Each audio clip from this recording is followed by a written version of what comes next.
Hello, my name is Andy and I am the Village Idiot. I'm armed with a car and a GoPro and an unhealthy amount of time on my hands. I'm using that time to attempt to visit every civil parish in England. You're watching the Cumberland series, 128 parishes in what used to be Carlisle, Copeland and Allerdale in Western Cumbria. Let's dive in and see what we've got today. Welcome back to Cumberland, everybody. We've just had a really big stroke of luck because we've just avoided a very heavy rain shower, which was passing over us while we were sat in the car eating. So yeah, that's a bit of luck, isn't it? We've now finished and the rain has stopped, which is brilliant. Welcome to a very small village, which is part of a set of twins. There are two Cliftons in this part of Cumbria. There's a Great Clifton and there's also a Little Clifton.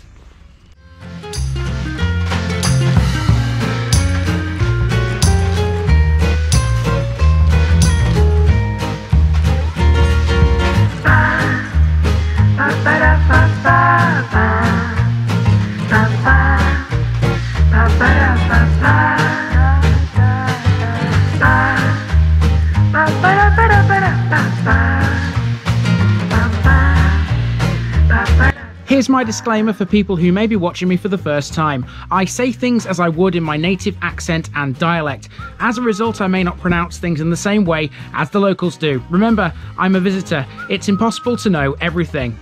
Leave me a comment, spin me a like and bash that subscribe button. Let's get to today's parish video. Little Clifton, Small Cliff Farm. For the next go round in Cumberland, we have the first of the two Cliftons. Welcome to Little Clifton, which was once a hive of industry 100 or so years ago. The parish includes two other settlements, namely Bridgefoot and Chapel Brow. There are some pretty landmarks here, like a fast-flowing ford, a former pub with a sausage dog mascot, and a sewage works. Okay, I might be joking about one of those. I'll leave it to you to work out which one. There's also a church which was built as a chapel of ease originally, although it's been rebuilt 3 times. In the churchyard, we'll encounter a member of the Dalzell family for the first time. Dalzell is an important name in Cumbria, and as we travel around, you'll see why. For such a small place, you'd never guess that this has a claim to fame. It was here back in 1723 that Cumbria's first ever coke-fired blast furnace was constructed. Throughout the next 2 centuries, heavy industry took off here big time. Little Clifton had 3 collieries, 2 forges and a brickworks. There was also a railway station too. It was absolutely thriving. Now all that has gone, leaving behind the pit terraces and the gorgeous waters of Lostrigg Beck and the River Marron, which meet at Bridgefoot. I think we ought to go and have a look at it all, so let's go.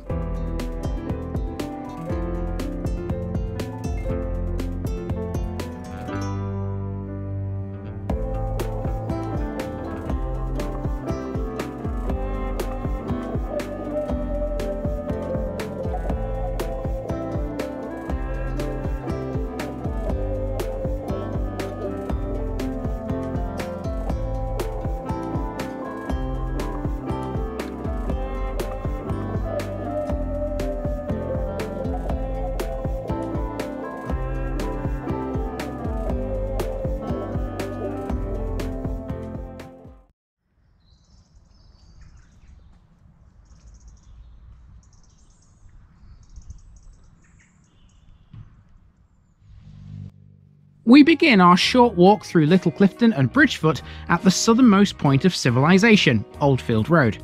By now we're quite used to the idea of a narrow street or two in this part of the world, and Little Clifton is no different. Where the road turns to the right and meets Fell View, there's a sharp bend. You'll notice straight away there are plenty of terraced rows, and once again this is all to do with the former local industry.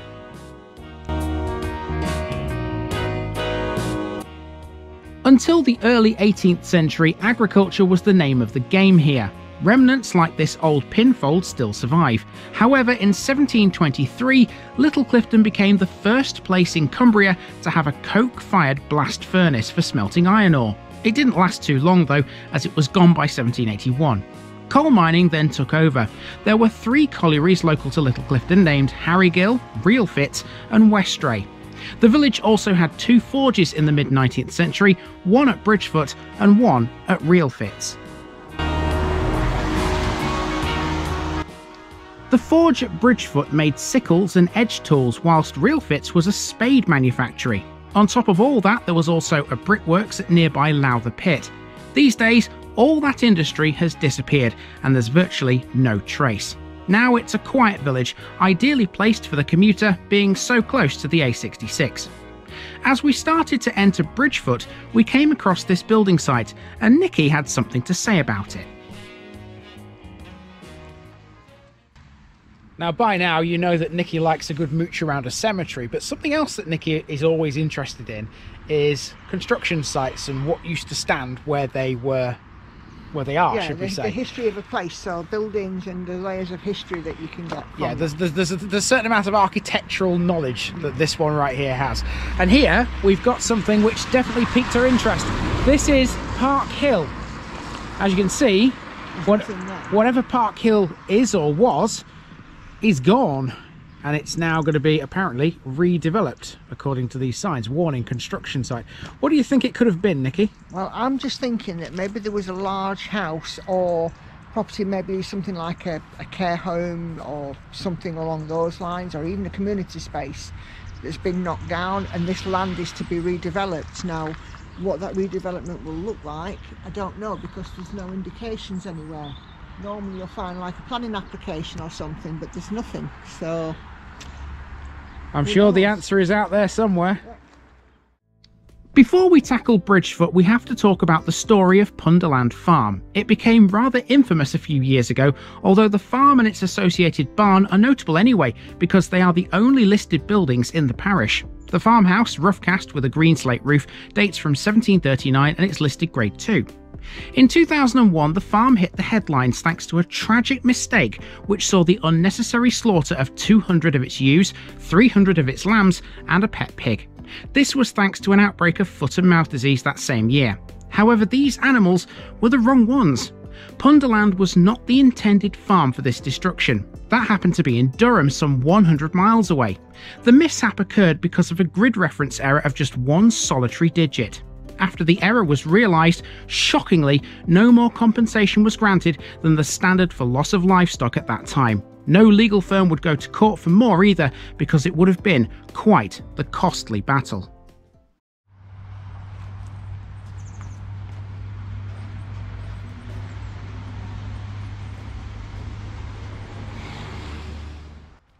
We've arrived in Bridgefoot, which is seamlessly joined to Little Clifton these days. Here's a parish notice board which can be found in the car park at Bridgefoot Village Hall. This is sometimes known too as Little Clifton Village Hall. This used to host a regular Irish traditional music session, but it stopped during the COVID-19 pandemic, and as far as I know, it never restarted. The hall features a green space next door with a football net and some play equipment.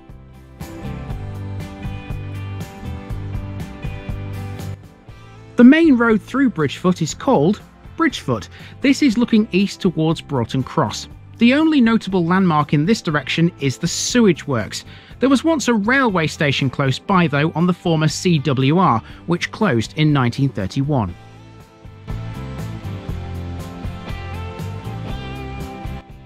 Next we have the Duke of Cumberland, a former pub which is long-term closed. Still, we thought its sausage dog mascot was cute. It used to be known as the Duke's Head before it changed its name. A former Robinson's pub, it was briefly brought back to life after being run down and neglected, but since 2018 it sat empty. That's according to a notice we found in its window. Also in the window is a warning to slow down. Red squirrels frequent this area.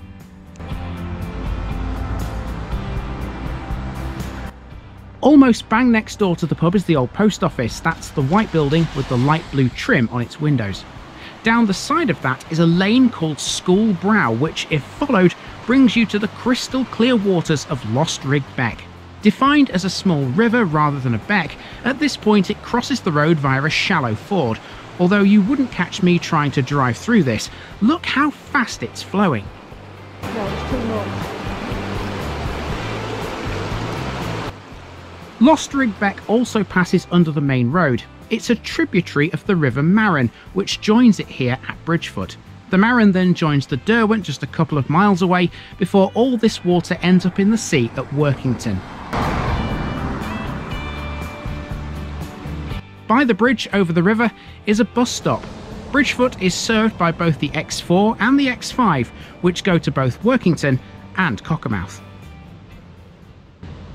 It's a beautiful ford, that. And rushing water. I always love the sound of rushing water. And I found it here in Cumbria. Brilliant. What say you? I want to live by the sea. Yeah. I mean, I know it's not the sea, that, but it's still water and it still sounds good. It's and a I good like alternative. it. It is. Right, okay, now if you remember Camerton, which was an episode we did last year, there was a point in that village where Nikki went on towards a church and I turned around and went back, and the same thing's going to happen here. Nikki's going to carry on up this road. I'll turn the camera around to show you where we are. That way, up there on the hill, we can just see a church. Nikki's going to head for that. I'm going to go back to where the car is and bring it down, and I'll meet her in the little housing estate that's on the other side of that building. Sound reasonable? I'll see you in the church. You will see me in the church. Hopefully it's open, eh?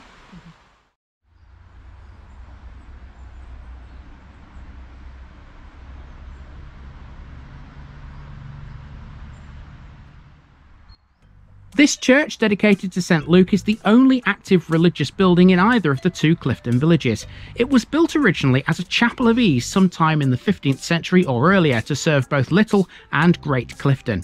However, by 1717 it was in ruins and had partially collapsed. It's been rebuilt 3 times, and the current structure dates from 1900. Of course, it wouldn't be a Cumbrian village church without a massive gravestone or two. Here's another one, which was more than a match for our Nikki.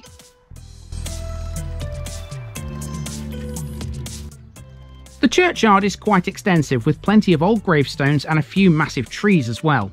St Luke's also has a cremation garden similar to the ones we've seen previously. Hidden away in one corner is the tomb of the Reverend Anthony Dalzell. Dalzell is a very important name in parts of Cumbria. We will be seeing it again several times, most notably in Moore Row, famed for iron ore and hematite mining. We found a Commonwealth war grave in here too. All of this is located within Chapel Brow, named as such thanks to St Luke's original establishment as a chapel of ease. Chapel Brow was also the location of Little Clifton's school. Built in 1860, it was a national school, which has now been converted into a dwelling. In 1903, the Allerdale Coal Company provided a reading and recreation room at Chapel Brow too, which became known as the William Fletcher Memorial Institute.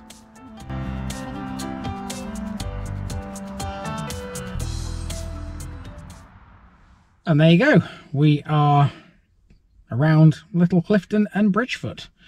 Quite an interesting little one, that. Love the ford, love the church, love the scenery. It's Cumberland at its finest, I would say. Are you okay, Nikki? Yeah, the missus falling over in the mud is priceless though. Well, I didn't capture that on camera, but thank God. The cemetery there, as we were coming through it back to the car, Nikki just went skating on the mud and is okay, thankfully. But that's what can happen in a churchyard when it's been raining and it's all muddy and you haven't got boots on. It's a little bit difficult to walk, especially on like a hillside. So. And that, folks, has been Little Clifton. That's only half the Clifton story though. You see, where there's a little, there's usually also a large. Do join us again next week as we take on Little Clifton's bigger brother, yet another Cumberland village with a coal mining past. Bye for now.